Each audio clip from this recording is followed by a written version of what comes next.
thank you for joining, Renee. Thank you, Nene. Yes, Hey, there you go.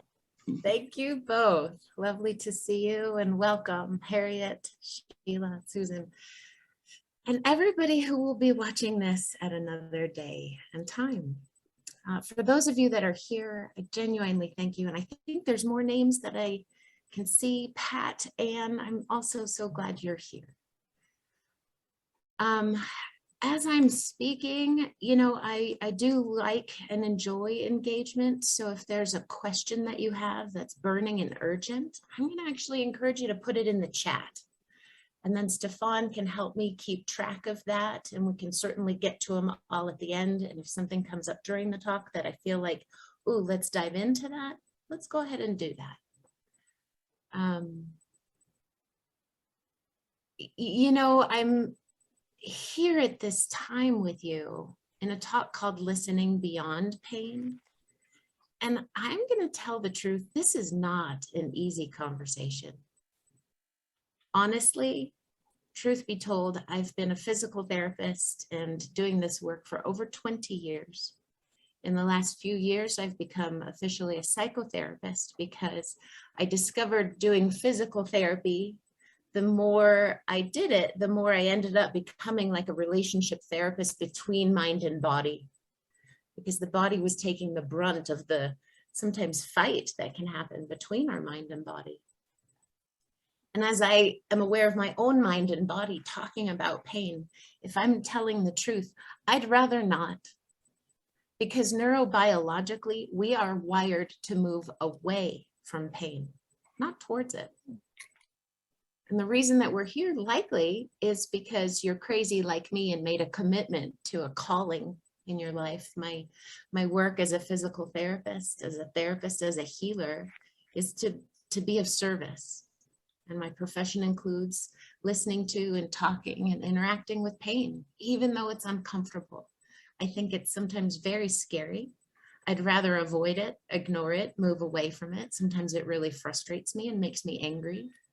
And yet I'm choosing to be here because I think it's important, because there's certain gifts in and beyond pain. And if we learn how to listen to that inner wisdom and knowing that's sometimes very difficult to find and sometimes almost impossible to find on our own, and we need another. But when we can do that, it can yield these places and spaces that are moving and open up windows of healing on a very deep and profound level: body, mind, heart, soul, relationally, socially, individually, and collectively. And so I'm willing to overcome the fear and the frustration that comes along with pain, because I'm committed to this conversation and I'm committed to you. There can be a lot of confusion around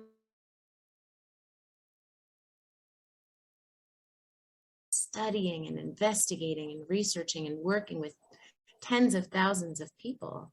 I've learned that if I listen to my own inner knowing and help you find yours, together we can figure out your problem. At the very least, we can make you have a greater sense of understanding or control over it, and suffer less as a result, and enjoy more of a quality of life that's meaningful to you.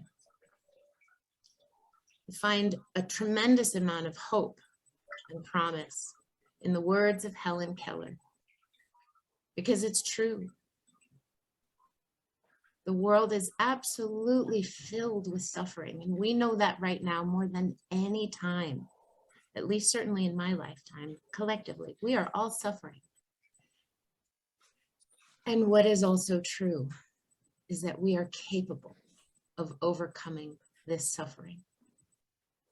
And it's my job, my duty, my calling here today to share with you what I know and what I've learned.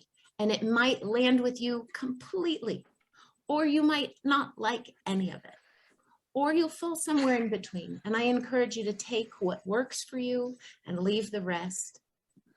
And hopefully on some level, everything I say activates something within your deep sense of knowing that you already know, and you just needed a little permission or encouragement, courage to listen. I've been thinking recently about a question that my niece asked. She's 23 years old and in nursing school. And I was in a struggle, a serious, serious emotional pain that I've carried for 32 years since my mother died at the age of 47 and I was 11. And that had a profound impact on me, as you can hear in my voice. And my father recently passed away, and I was struggling, and my niece was there. I was telling her the hardest part about my father's recent passing wasn't his death, but it was actually all the old trauma from my mother's sudden and unexpected passing when she was 47 of a brain aneurysm. And I was crying and sobbing and flooded and just not okay, a wet sobbing mess that I usually don't let a lot of people see, but for whatever reason on that day, it just took over.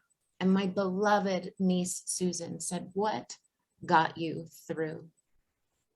That was really hard and it sucked.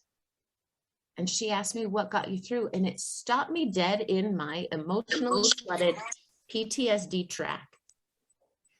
And I stopped and I was just almost shocked. And I didn't realize that I had gotten through. It was like my nervous system took over and I was reliving the pain of the past in my present. And when she said, "What got you through?" my nervous system realized, wow, I survived that.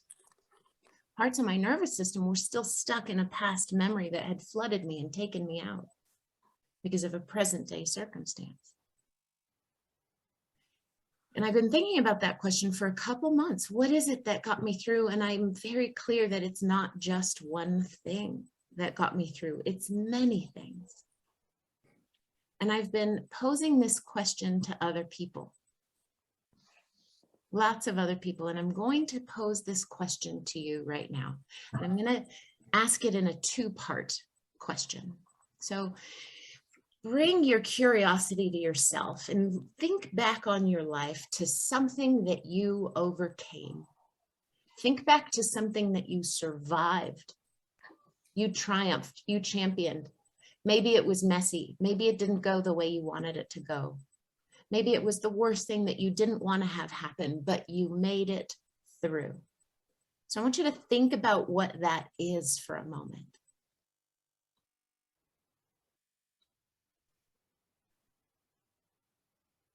And then I invite you to consider, what is it that got you through that?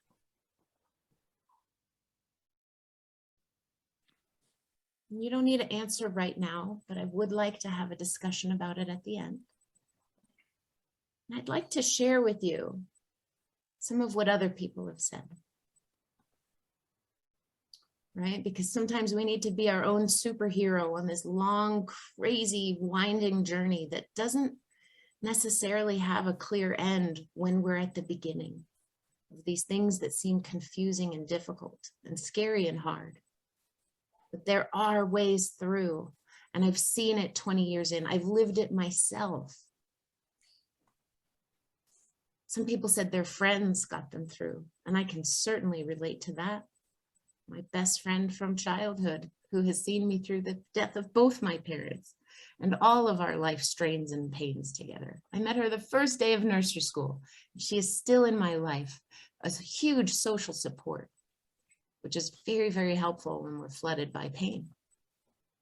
A belief in ourself, somewhere inside of me, there is something that's capable of doing hard things, and having a belief in that. That's what other people said. One interesting person said guilt. I stuck it out and I stayed in that situation because I would have felt too guilty had I left. And I thought that was awesome. I loved that guy's truth telling, because not all of our motivations are pure, Gandhi, lovely, peaceful. Some of them are crappy and hard and suck, and that is A-okay. I loved that answer. The therapist, in my case, many, for 12 years, exercise and movement, a great way to help us get through hard things that we may not think we can get through. An inner process. This was an interesting one. One of my friends who's an ICU nurse, she said, I was always looking outside of me for the answers, for the drugs, for the people, for the boyfriend.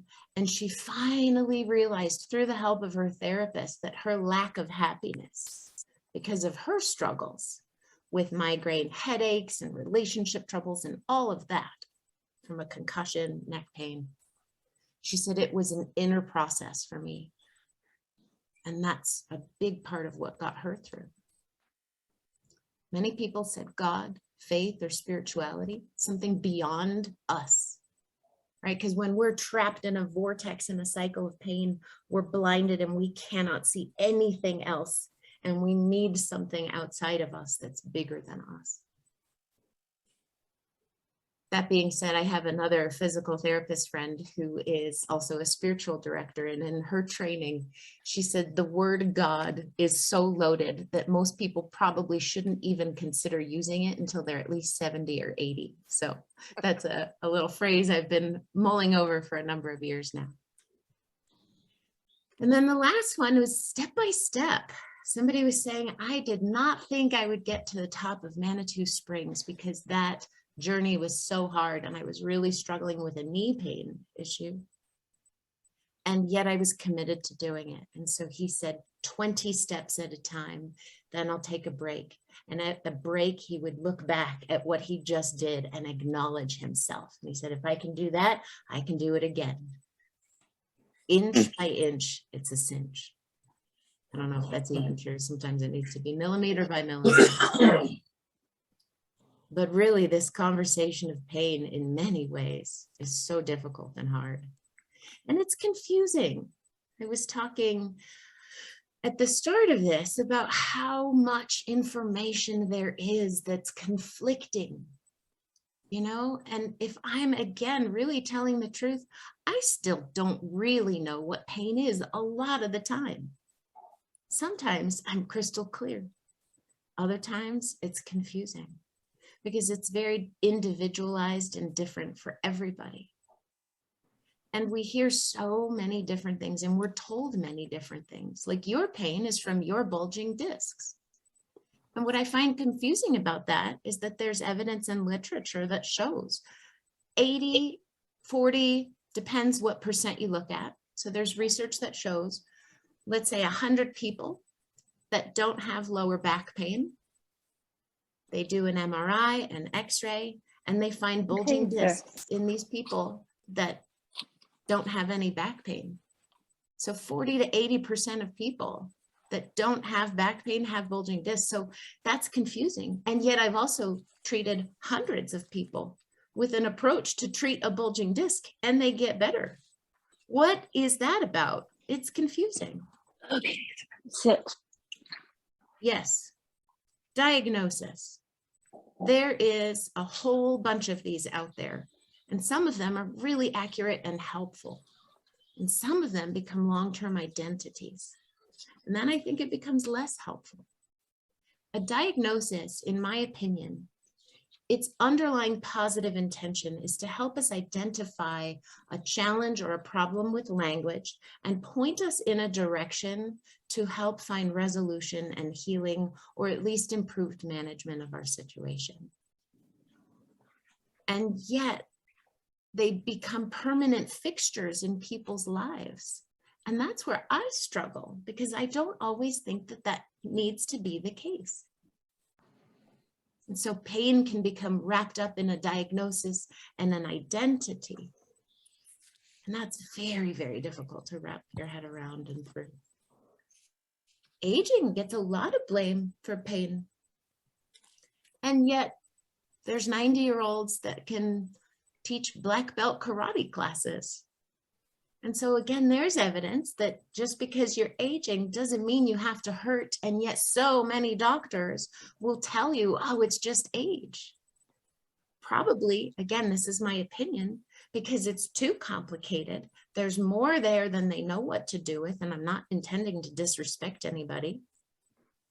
But pain is a problem, and it's really easy to just pin it on aging. And yet you're 70-year-old right knee is the same age as your 70-year-old left knee. Why is only the right one hurting? Again, there's evidence like, pain isn't just this one thing. And so we're trying to put these labels on what it is. Like, oh, it's my hormones. Sure, absolutely. They contribute. Are they the whole picture? Absolutely not. They're a part of the picture. A disease process, you know, that may or may not come with pain. There's people that have stage 4 cancer and don't even know about it. What the heck is that about? Confusing. Stress gets a lot of rap for causing pain, and it does. It absolutely does. Just yesterday, I worked with a woman who has had chronic back pain for close to 20 years. And you know what's gotten her better? She said, in September, I started meditating. September, October, November, I meditated for 10 minutes at the end of my workday, over 50% of my days. And December, I have meditated so far 10 minutes a day at the end of my workday for 100% of December. And she said, you know what? I've gone from 20 years of daily chronic low-grade back pain. I finally got sick of it enough to start meditating. And she says, now there's days where I don't have pain at all. And that's huge. Could you imagine? Now, she was clear that stress was a big part of her pain because she's gone through the rigmarole of every other test that said, nope, it's not this, not this, not this, you're fine. And yet she still had pain every day. So she had to figure out for herself that stress was a big part of her pain. And then she found the right solution for her. I'm not saying that 10 minutes of meditating is the right thing for you, but somewhere in you is a sense of knowing that can lead you and guide you instinctually and intuitively to people that can illuminate a step or a path for you. Pain is defined by the Oxford Dictionary as physical suffering or discomfort caused by illness or injury. So of course, we're going to think that pain is all about the physical suffering and discomfort. And in my, again, personal opinion, which you're going to hear a lot of today, based on 20 years of evidence study and research, it's not that simple. The International Association for the Study of Pain defines pain as this unpleasant sensory and emotional experience that is associated with or resembling that associated with actual or potential tissue damage.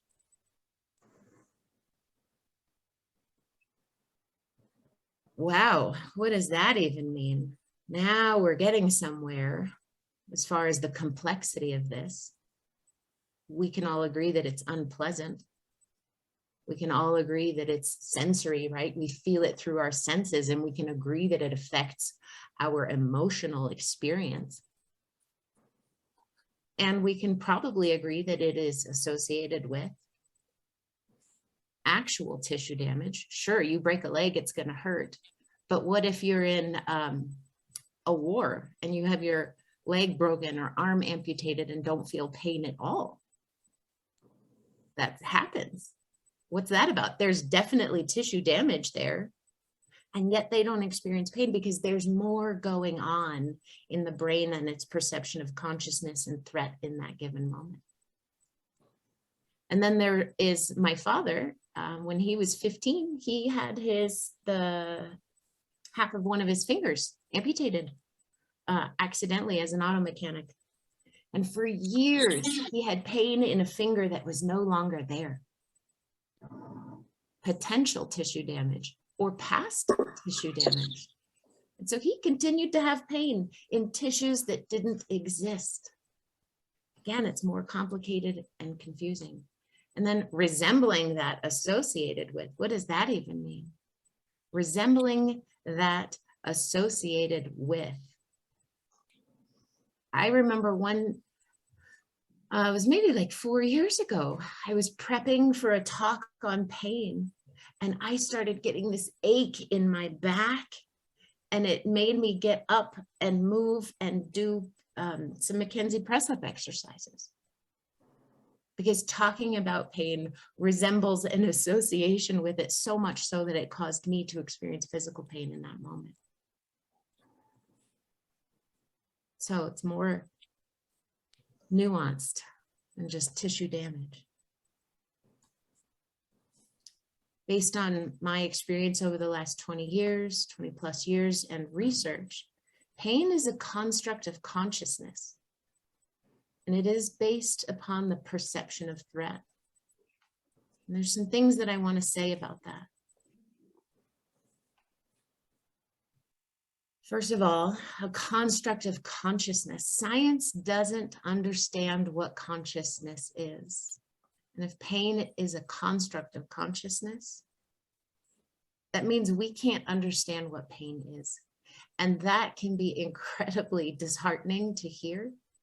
And yet I also find it to be permission giving. Because if the top world renowned scientists don't know what pain is, it's certainly okay if I don't. Lorimer Moseley has published over 180 peer-reviewed scientific articles. He's a pain specialist, physical therapist out of Australia. And in one of his books, he says, I don't know how the brain works. Again, so permission giving. We don't have to understand it to be able to make it better. And that's where I find so much promise and hope that we can make this better. And it really is about the perception of threat. Because I studied in Australia with David Butler and Lorimer Moseley and those experts. And I learned that pain is this perception that your brain comes to a conclusion of. Your nervous system decides, not necessarily with your permission, conscious choice, or control. But if your brain decides there's a threat for you and or your body tissues, it will create an experience of pain for you. And so in my mind, in a way, it's simple. If we can help your nervous system experience safety, your pain will go away. I don't think it's easy. I've spent over 12 years trying to figure out and learn how to do that. And I will say over 12 years, it's getting better and better and better. I used to have all kinds of back pain going down both my legs. I've had cauda equina symptoms, which is a very scary surgical situation that I didn't need surgery for. You can ask Stefan one day, he checked my strength in my leg and it wasn't there. Because my nerves had gotten so compressed or pinched from a mechanical standpoint. I don't know if that's actually what was going on at the time, but there's a whole lot of threat being perceived by my nervous system. In that moment, based on that moment, and based on all of past moments of experience and environment that my nervous system had been exposed to. Which leads me to the other point that I wanted to bring up, that pain is three-dimensional. And we'll talk more about this later. But what I find utterly fascinating is that if a brain in pain is put under an fMRI, the circuits for physical pain are nearly identical to the circuits of emotional pain, to the circuits of social pain. To the extent that there's research that shows if you give a Tylenol to someone that is experiencing social pain, right? Isolation or loneliness. If you give them a Tylenol, they feel better, right? So if we can change the circuits of our brain and nervous system from threat to safety, and it's a two-way street, brain to body, body to brain, we have to address, in my opinion, it's best to address traffic in both directions, because a jam one way can cause backup the other direction and vice versa.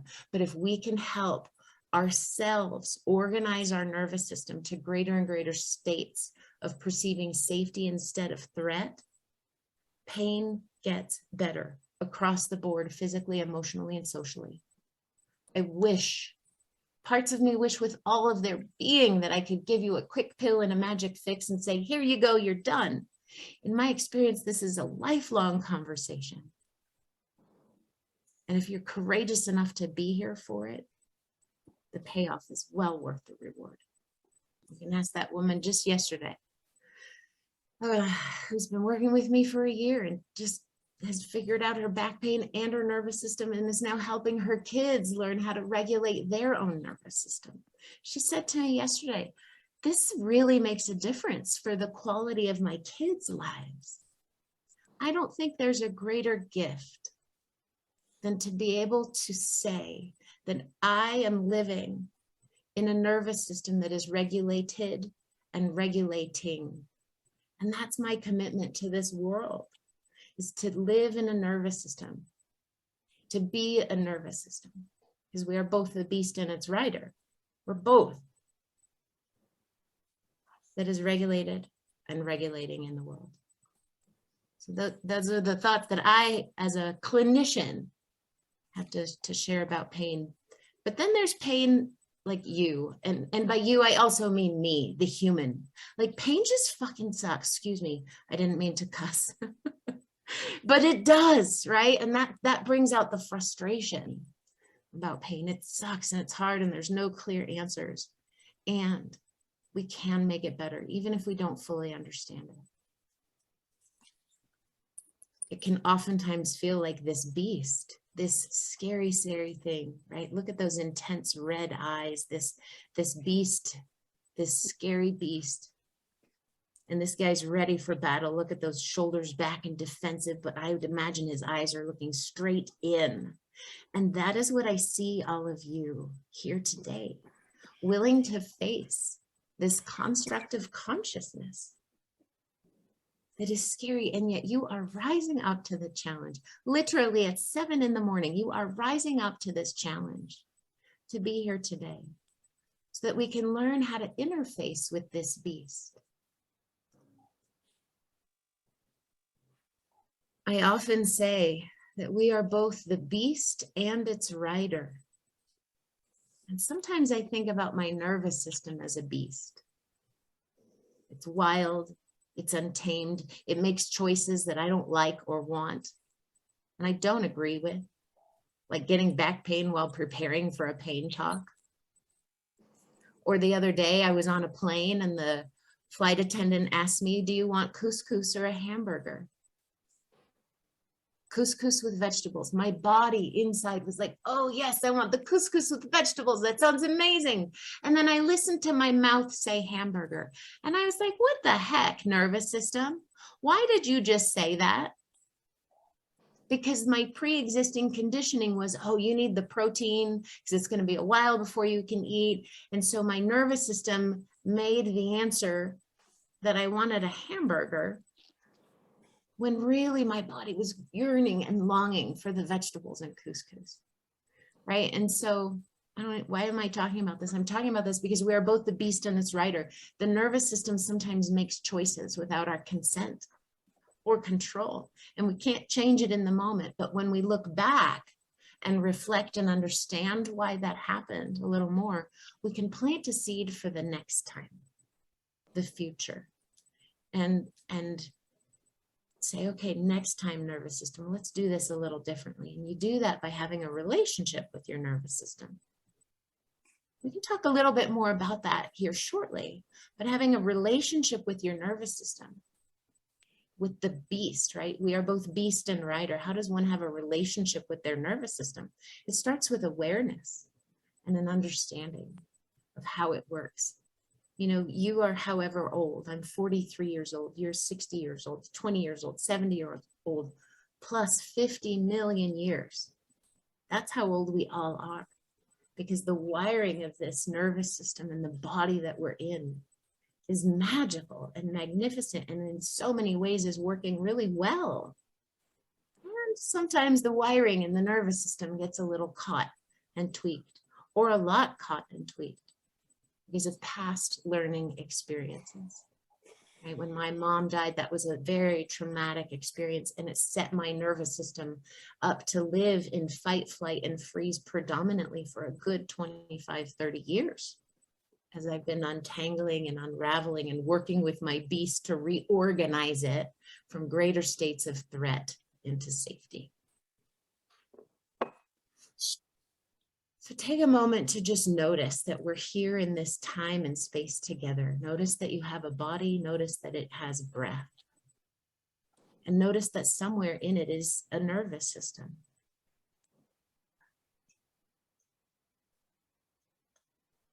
And notice that I have one too. And I invite you now to consider that you can think about reaching out and connecting with my nervous system as it reaches out to you to offer a sense of support or hope or promise or information. Just consider for a moment that my nervous system and your nervous system are in a process of co-regulation together.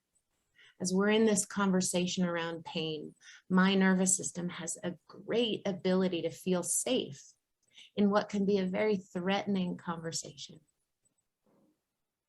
I just want you to see if you can connect to that. Maybe even notice if that affects your mind or body in any way, shape, or form. If it does, that's amazing. And if it doesn't, that's absolutely great too. That's the process of beginning to develop your own relationship with your nervous system, is becoming aware that you have one. When I think of my own nervous system as a beast, sometimes it feels like a dragon with anger, rage, and fury and fire. And other times it's like a calm, sleeping animal that's just, hanging out, chilling. And other times it's like Pete's dragon, and it's friendly and flies around and it's really playful. And so I'm actively in a process of developing a friendliness with all states of my nervous system, or my dragon, or my stallion, or my bear. I work on a lot of different animals with people as they think about what beast do they have. Is yours a tiger like this? Is it a stallion that's wild and untamed and wreaking havoc in the world? Because we can learn how to tame it, not to a docile state, but one that's friendly with you, that you can learn how to interact with and respect and utilize the gifts that it has. It's all very possible. And it sounds super airy-fairy, woo-woo, not sciencey. And what I will say to you is that it's 100% based on the science and evidence as I know it. And I've seen, just like Robin McKenzie, as I said at the start of this conversation, sometimes the evidence is in the person in front of you. And just 3 weeks ago, I had a woman have all kinds of digestive issues and dizziness, neck pain, back pain. Been working with her on and off for about 10 years. So she's really well versed in how I work with people. But as she befriended the wild stallion of her nervous system and became less afraid of it, her digestive issues resolved by 80%. So that's some clinical evidence that I share with you that yields so much promise and hope in these difficult times. 20 plus years, what I've seen in myself and in others is that there's 3 predominant patterns of reaction to the context, topic, conversation, or experience of pain. And all these patterns are normal. They're not a character flaw. They're not something wrong with you. If I tap your knee tendon, you can expect to kick. If we experience pain, you can expect one of these 3 patterns of response, because that's our normal biology and how we're wired. The first thing that I've seen, again, in myself and others, in the context and topic and conversation of pain, we love to ignore and avoid it at all costs as much as possible. I do this every day. Okay, it's not bad. It's not a character flaw. It's just a pattern of how we respond normally to pain. And each of these patterns has an effect on the body, right? When I ignore and avoid, I tend to move away. Okay, so that is the body pattern associated with that. The second thing that I've seen, again, in self and others, is we get angry and or frustrated. Frustration is actually an unmet need that's not, it's about a need that isn't getting met despite your greatest efforts. and actions and energy. You're trying to solve this problem. You're trying to get this need met and it's not getting met. Of course, it's going to piss you off. That's what pain does. It pisses us off. Again, normal, healthy, natural, part of our DNA as humans. And yet it can create problems for us because when we're angry and frustrated, we're in threat circuitry. So now it's like adding fuel to the pain fire. And it doesn't allow us to access the clarity that can come with safe circuitry. Anger and frustration also affect us physically. It affects our gut motility. It affects the tension in our muscles. It affects our breath pattern. All of these contribute to more and more experiences of running painful neural circuitry, not less. And so these natural patterns of reaction to pain can actually keep us stuck in it, unbeknownst to ourselves, which is why I want to bring these patterns up, because they're normal, they're natural, and they can keep us stuck.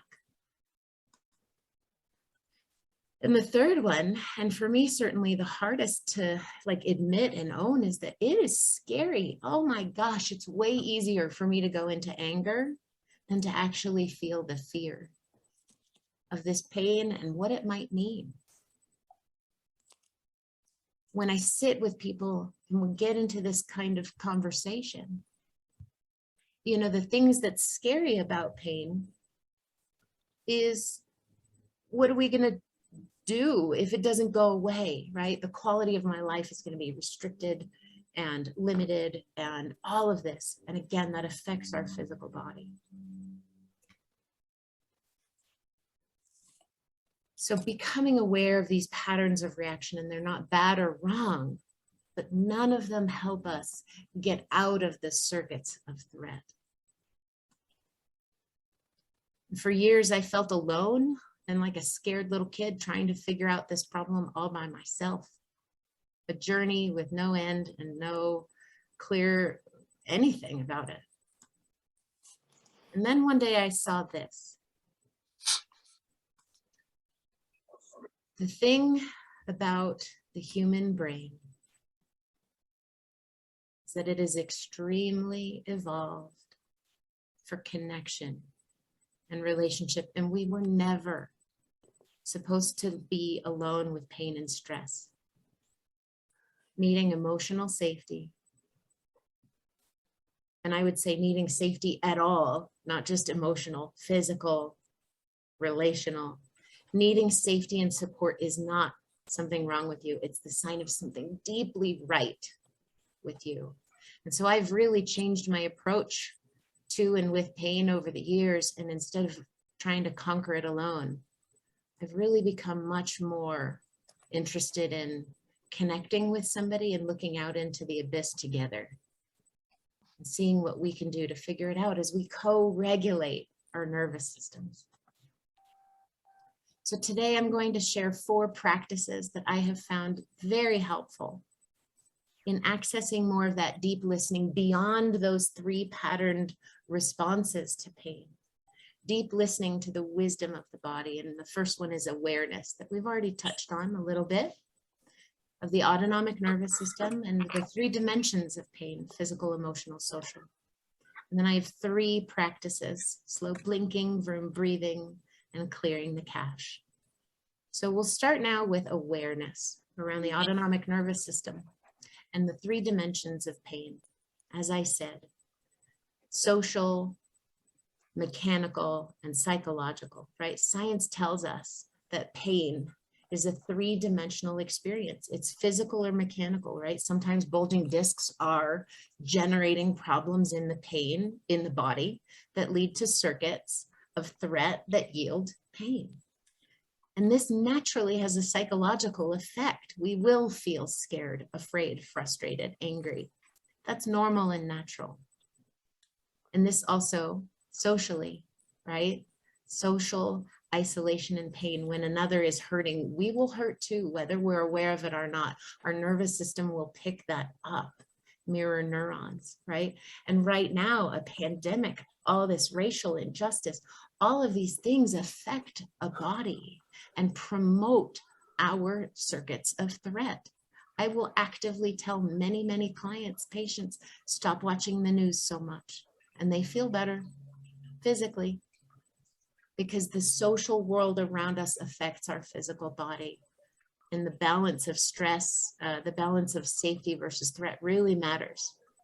And so I have people track their experiences of pain. For example, a gentleman that I worked with that had neck pain and bulging discs, and we did a bunch of McKenzie exercises, and he got 60% better and was in progress. And then he went away on vacation.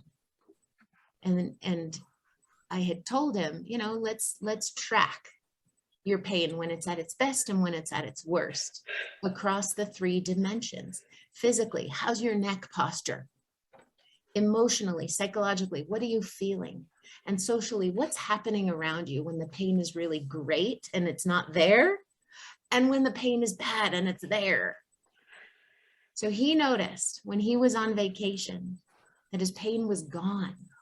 He was doing work that mattered to him. He was around people that were validating him. He was seeing friends he hadn't seen for 20 years. He didn't really pay too much attention to his posture. And his pain was gone.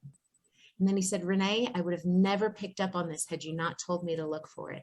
The minute I walked through the threshold back to my failing marriage, my neck pain came back.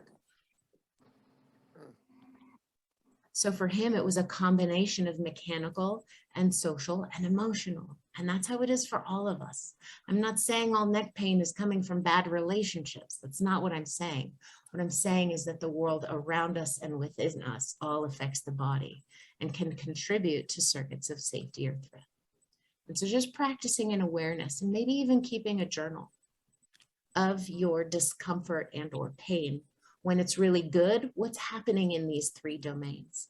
And when it's really not good, what's happening in those 3 domains? And remain a curious scientist and track your own data so that you can get more information about triggers and alleviators. What makes the pain go up? What makes the pain go down? Simply stated, do less of what makes the pain go up and more of what makes the pain go down. Simple, not easy. But you don't have to do it alone. We're here to help. Now, the nervous system, specifically the autonomic nervous system. I'm going to give you a map here to help you become aware of the nervous system.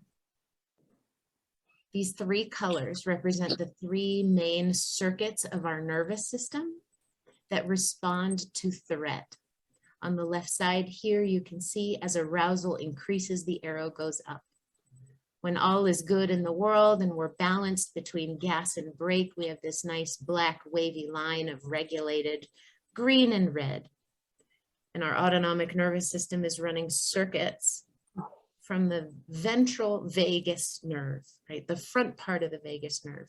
And when this nerve is active in your nervous system, it gives you access to the brain regions that run your capacity for social engagement, where you're connecting with self, other, and the world at large. You're experiencing safety, and you're oriented to the present environment. Like my niece, when she asked that question, what got you through? That reoriented me back to the present moment, instead of getting flooded by my past.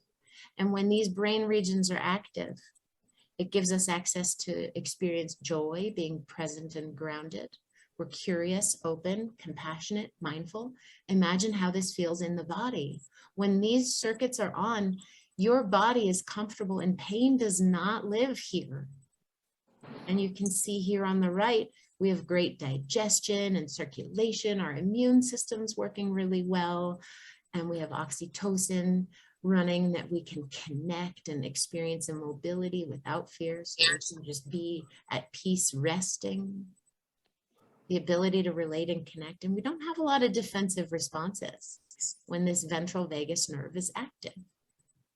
And yet, who lives here? Nobody, unless you're a monk on a mountaintop, meditating all the time, right? You're going to have arousal happening, and that's normal, right? So a threat happens, a noise, for example, a big loud boom, whoosh, without conscious consent or control, the sympathetic arousal will kick in and you will experience movement towards or away in the form of fight or flight. Sympathetic arousal gives us access to the brain regions of panic, fear, worry, Wow, look at anxiety, that. rage, anger, irritation, frustration. These are normal, natural body responses that happen without our conscious consent or control, and they are not a character flaw. And when the sympathetic nervous system is running, you can expect to have higher blood pressure, heart rate, adrenaline, big pupils, so you can take in the world, right? And less ability to modulate your immune system and digest your food. You'll have dry mouth and less relational abilities here. Dry eyes. I'm going to drink a water because my sympathetic circuits are active. It's not always a bad thing. It's also the channel for enthusiasm and excitement. But if the noise goes away, I go and look, nothing's there. My system will settle back down into this nice balanced way. But if that noise persists, say I've got a nasty neighbor and they keep banging and banging and banging away, I might eventually follow this black wave path up into the dorsal vagus, right? The more back reptilian primitive part of the brain. And that's responsible for shutdown, body collapse, immobility, freeze. It gives me access to the brain regions that create an experience of dissociation or numbness, depression, conservation of energy, right? Like I have no motivation to do anything, a lot of helplessness, shame, shutdown, hopelessness. The system is literally preparing for death and I feel trapped. And the key words here is I can't. And there's overwhelm. A lot of autoimmune diseases live here. A lot of gut-brain access disorders, migraine, headaches, IBS. And you can see here the effects. And if any of you want this handout, I'm happy to share it to you. If you just email me and I'll have Stefan put my email in the chat. And I'd be happy to get this over to you. What normally happens when all is well and let's say I go and talk to the neighbor or their noise ends, my system can deactivate and I can get back down into this balanced regulated circuitry, right? See here, this deactivation.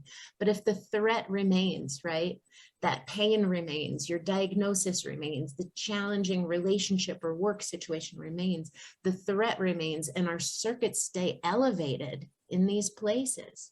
And many, many, many of us right now are looping and looping in this red-blue 5-lane superhighway with no off-ramp or exit to get back down to green. It's a sucky, shitty, way to live because it's not living. It's surviving, it's not thriving. And I'm here to tell you today through my own personal experience of all kinds of physical, emotional, and social pain for 30 years from childhood trauma, we can learn how to regulate this again. None of this is permanent. Thank goodness for neuroplasticity. So that's the map, right? And there is this concept of the territory. Okay, so this is a world map, just like you saw the autonomic map. But if I were to get placed down here in the middle of this forest, I don't know if I'm in Asia or Africa or the USA. So just because I can understand the map cognitively doesn't mean I know how to live the territory.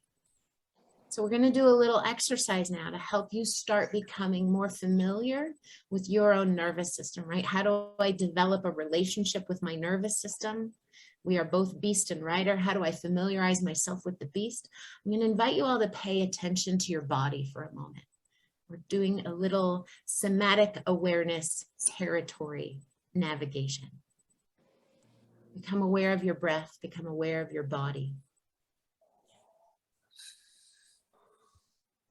Doesn't matter what they're doing.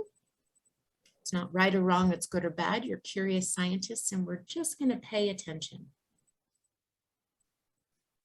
And I want you to notice what happens when you see this image in your body. Notice these faces of kind, smiling warmth.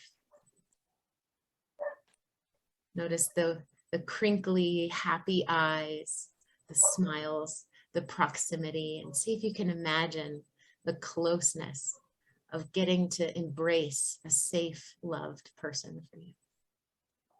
And as you imagine that feeling, and you hear the melodic prosody of my voice, and you look at this image, notice what happens in your own territory. Notice what happens in your body, in your lived experience. And if you feel any kind of sense of peace or joy or hope, pleasantness, maybe neutral, and maybe it's just a molecule of a feeling, but that's your own ventral vagus circuits running. These are the circuits responsible for health, growth, and restoration. These are your medicine. These circuits, as they live within you, are what make pain get better and go away. And it lives in you. Sometimes it becomes a little atrophied, but that's okay. Nerves are like muscles, and we can work them and hypertrophy them. Through movement, notice what happens as you experience these people in their ventral vagus circuits with activity. They're again smiling, proximity, closeness, joy. I love her face. Look at that happy, gorgeous smile of like, wow, I'm moving. That's great. Okay, and just notice what happens within you. There's no right or wrong or good or bad. But these are people running ventral vagus circuits. They're running the circuits responsible for health, growth, and restoration. We went through this on a deep level. So this is the front part of your vagus nerve. Welcome to your sympathetic circuits. Notice what happens as you experience this little girl.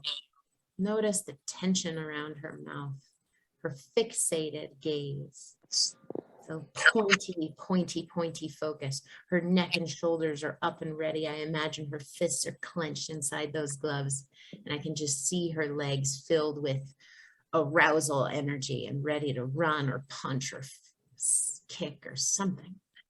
Notice what happens in you as you experience these circuits. I'm feeling my abdominal muscles tighten. I'm feeling my chest and shoulders getting a little more tense and activated and ready to rumble. This is your territory, your lived experience of sympathetic circuits. Look at this pissed off little kid, right? Again, that pointy stare. This is a friend of mine's son from the 70s, mad, wild scientist hair. But again, that kind of tension in the jaw, right? If we live in sympathetic circuits, we can expect high blood pressure and tension in our jaw, TMJ issues, headache, migraine, neck pain, shoulder pain. Not a character flaw, just an expression that's normal and natural of sympathetic circuits, right? We can expect to have high blood pressure in sympathetic circuits. We can expect probably constipation and challenging immunity, difficulty with insulin, weight gain. Welcome to your dorsal vagus circuits. Take a moment to look and feel at this shutdown. There's no eye gaze or connection with another human. Hopeless. Her posture is downward, right? There's no arousal. There's no activation here. It's just overwhelmed and I can't. We're closed. I'm not going to keep you here long, but notice this one here. Notice how closed and small this posture is. And notice what happens in you. Again, I'm feeling a little collapse in my lumbar spine. And I shudder as I see these voices of my own inner critic yelling at me, because that's often the natural byproduct of these dorsal vagus shutdown circuits. And again, we can expect we're not connecting with humans here. Our immune system isn't great. Our blood pressure is low, our heart rate is low. We're not making eye contact. Our face can be really flat affect. So this is the map, and you just did a little journey through the territory, and I don't want to end in dorsal, so I'm bringing in my beloved little beast. This is Marcus Aurelius when he's 8 weeks old, And this is him at 1 year old. And now notice, it may or may not come across to you, but I'm co-regulating with my own beast here in the form of my dog. And he brings me joy and delight. And I will absolutely tell you, over the last year, this pandemic puppy has eased a tremendous amount of my own social pain from isolation.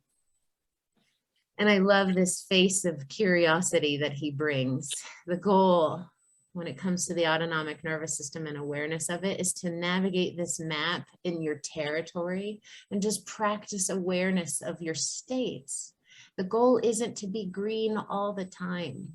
The goal is to be aware of what state we're in and to just navigate with a little more ease and flow and skill and strengthen the circuits that get us back to the green when we disconnect from it, because that's normal and natural. So let's do the first practical exercise. Again, if you want that 3D map, the autonomic map, just email me, Stefan, if you could put in the chat my email address so that way people can grab that. Let's do the first exercise. It's called slow blinking, and it's just like it sounds. I invite you to become aware of your body right now, your breath. Notice what state it's in. There's no right or wrong or good or bad. 0 is calm and peaceful. 10 is the maximal level of stress and arousal. Just notice where you're at. And now I'm going to invite you, as you become aware of your nervous system, to join me in blinking slowly 3 or 4 times. And so I'm just reducing the speed of my blink by about 50%. I'm pausing at the bottom, and then I'm raising my eyelids back up again. Slowly lower your eyelids down to the bottom, pause at the bottom, raise them up. Notice what you notice in and around your mind and or body.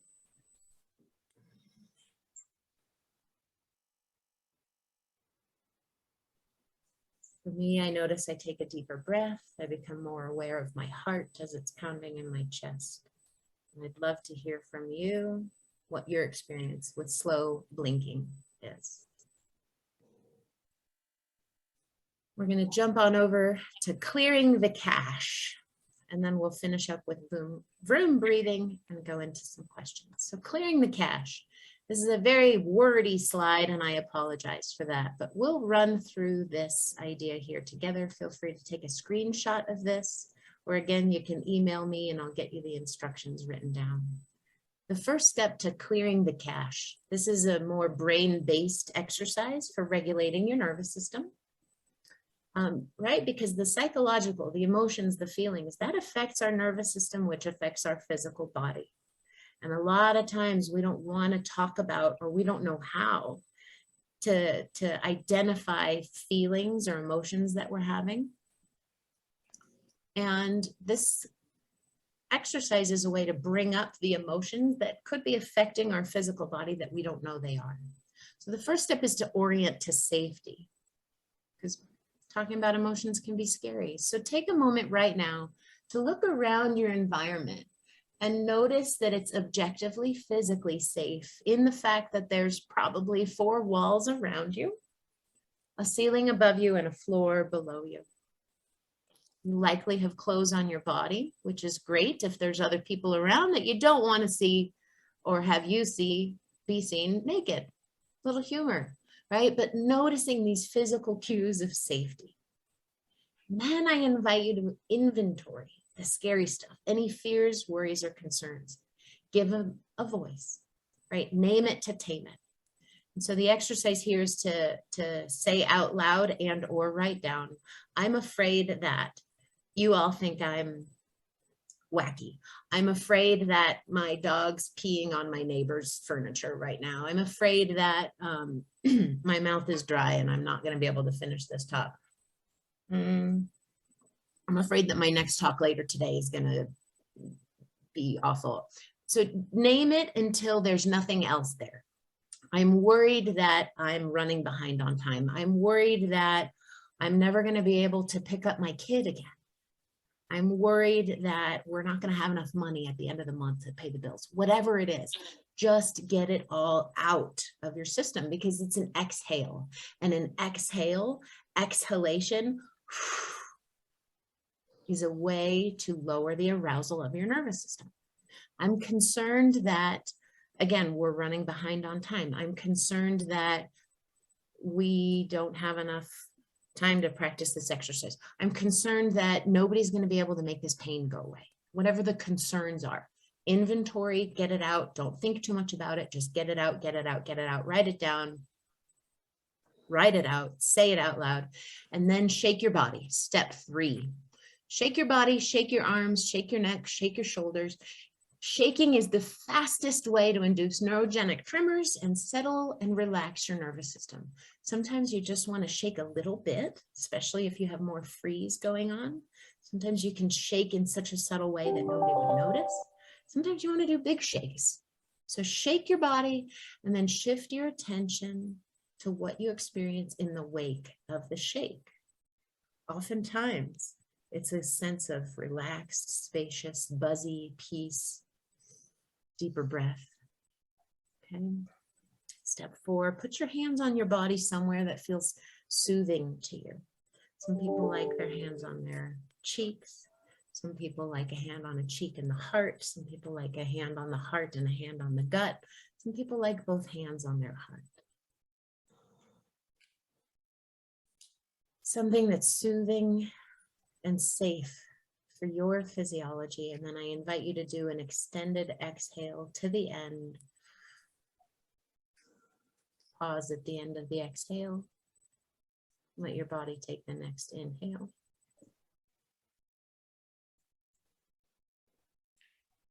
One more time. Extend all the way to the end of your exhale until your breath runs out. No need to force it. Just go until there's no more breath left to exhale, and then pause. Let your body take the next breath in. This will help soothe. And then I invite you to finish this sentence. When it comes to this discomfort, my presence, my essence, my knowing, my heart, whatever language works for you. But when it comes to this discomfort, for me in this moment of running short on time, my heart says, oh, Renee, it'll be all right. You're scheduled to go till 8:30. There's still plenty of time. And then notice how I took a deeper breath. This is an exercise that I do with clients, and we will often get to a place of greater peace together, because deep down in their knowing, in their wisdom, I know I'm going to be okay. I can do hard things. I've done them before. Remember the hard things that you did before that you didn't think you could, you got through. So surely you can get through this too. Sometimes we need a lot or a little bit of help to connect with another nervous system that's safe, to help us find our own safe circuitry again. So let's close this talk with some Vroom breathing. So we just did an extended exhale together. Now I invite you to say the word Vroom on the exhale, and pay attention to your neck, your chest, maybe even your abdominal muscles as you phonate or sound the Vroom. It can have a vibration effect that's very stimulating to the vagus nerve. So let's do 3 together, and invite everybody to go on mute if you don't mind, so that way we can do it in our own space of Vroom activity. Breathe in. Vroom.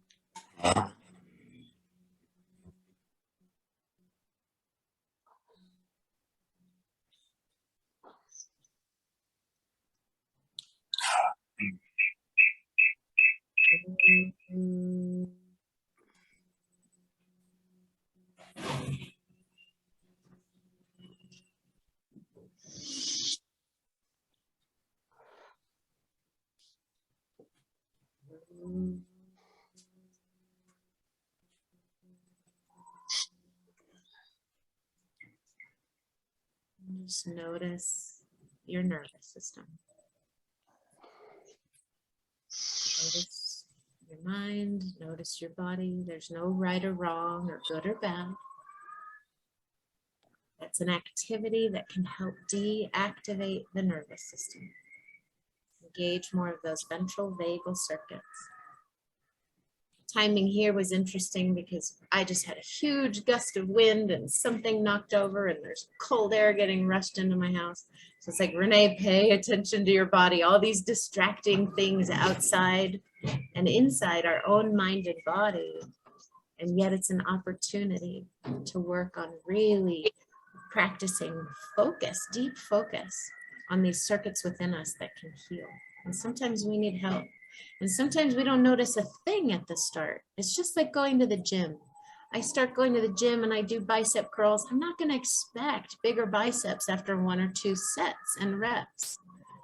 It takes 3 weeks, 21 days, 7 minutes a day to build a new neural pathway, a light strength pathway. It takes another 21 days, 7 minutes a day of focused attention on these exercises and practices to build a medium pathway. It takes a third set of 21 days, 7 minutes a day. That's a total of 63 days to build a strong new neural pathway for you. Back to your own green. It is available for you. And here's some more proof. This was a client of mine with very struggling, persistent, disabling back pain and bilateral knee pain. And when his pain would get bad, he'd get flushed red all across his abdomen and chest, and his back pain would go through the roof. He laid down for 5 minutes, did a vagus nerve reset exercise along with some Vroom breathing that you just did. 5 minutes later, his stomach skin returned to normal. It's very exciting. It's very promising. There is capacity within us all to heal. And this picture shows us proof that if he can do it, we can do it too. We, on average, as humans, have 50 to 100 stress responses a day, not during a pandemic. Okay, this is pre-pandemic research. So we need at least 50 to 100 relaxation responses a day to counter that. It's a lot of reps, it takes time, it is effort, and it is worth doing. And I'm here to help. So here is a website that you can go to subscribe to my newsletter. I send it out sometimes monthly. And I have a YouTube channel with a whole bunch of free videos that you can watch and learn from, and it has a link to my website there if you want to read any more about it. We can also put my website in the chat. Oh, I love this image with the light coming through the green trees. What got me through at the end of the day with my childhood trauma was believing in this light that exists outside of me and within me. And it was a light that provided me somehow with a hope to get through darkness and to find moments every day of peace, joy, purpose, meaning, and love again. And I finish my talk with an offer to you, again, to connect to the light within me, within your nervous system, within the rays of sunshine, within the people that you love, the creatures that you love, memories that you have. And may they return back to you and your nervous system again in ways that are meaningful to you. So I would love to connect now. It's 8:09. Thank you for letting me go past time. It's so lovely to see some names here. Hi, Riley. Hi, Matthew Court. iPad, Nancy, Pat Chike, Susan House, iPhone, DA, Stefan, Harriet. Nancy, what came up for you in this talk today? What did you want to ask me about or share? And I would also love to hear what helped you get through a hard time, a hard thing in your past.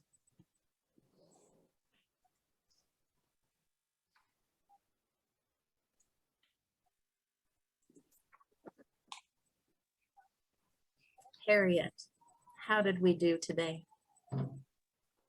I feel like I gained more confidence, that I have the capacity to learn more about regulating my autonomic nervous system. And there are activities that will help increase that. And I just need to do more of it. And I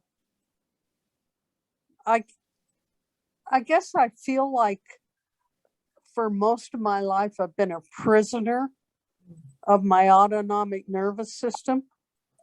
And I realize now, pretty late in life actually, that there's more I can do to regulate that and be friendlier with it, to tame the beast, so to speak. Because for short periods of time, I can do that. I just want to lengthen those times. So it's been very helpful. I want to thank you very much. I'm noticing I feel a tremendous amount of relief and peace and gratitude for you being here today. Yes. And the power of gratitude is powerful. Gratitude is very powerful. Yeah. And the meditation, all the activities, movement is a big deal. Very, very big deal. I mean, I feel better when I'm moving than any other time. Yeah. If I could just move 24 hours a day, I'd be great. Sleep be gone, right? Could have been, it should have been a dancer. Movement is medicine and motion is lotion. Yes, very much.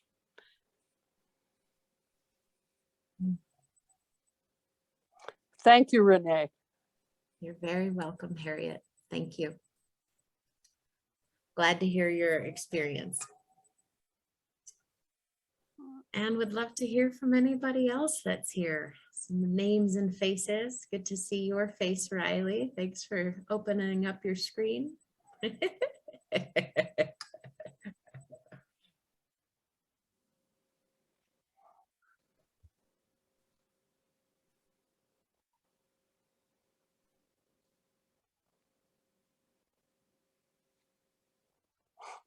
Hello.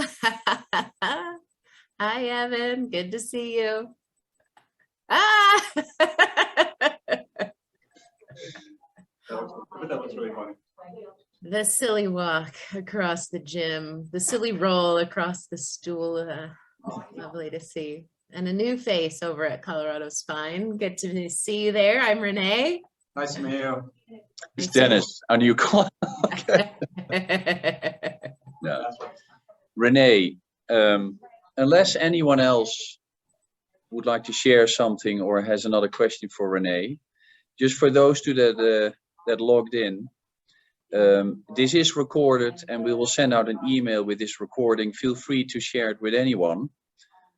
I'm sure Renee agrees with this, that we believe, the team here and many other healthcare providers, that this type of information is very important in normal times and in times of COVID and so on. Just look around you. So please share this recording with anyone. It will help us all, definitely. Thank you so much, Renee, and I, on behalf of the team, thank you for the work you do. It's the key to getting through these challenging times for many of us. Thank you. Yes. Stefan, the feeling is very mutual, right back to you and Ellen and Evan and Dennis and everybody that came here today. Riley, Matthew, Harriet, Susan, all of us. we all matter, and every little drop in the bucket lifts and elevates the consciousness, and a rising tide lifts all ships. So everything that we all do matters. And I appreciate all of you for being here today. Thank you. Is there anyone else? If not, then I'm going to end this talk, this meeting. Again, thank you, Renee, and see you soon. Okay. Sounds good. Bye, everybody. Good Have a great day. Bye. Thank you. Bye-bye. You're Bye-bye. welcome. Thank you. Bye. Oh, bye, Anne. Good to see you.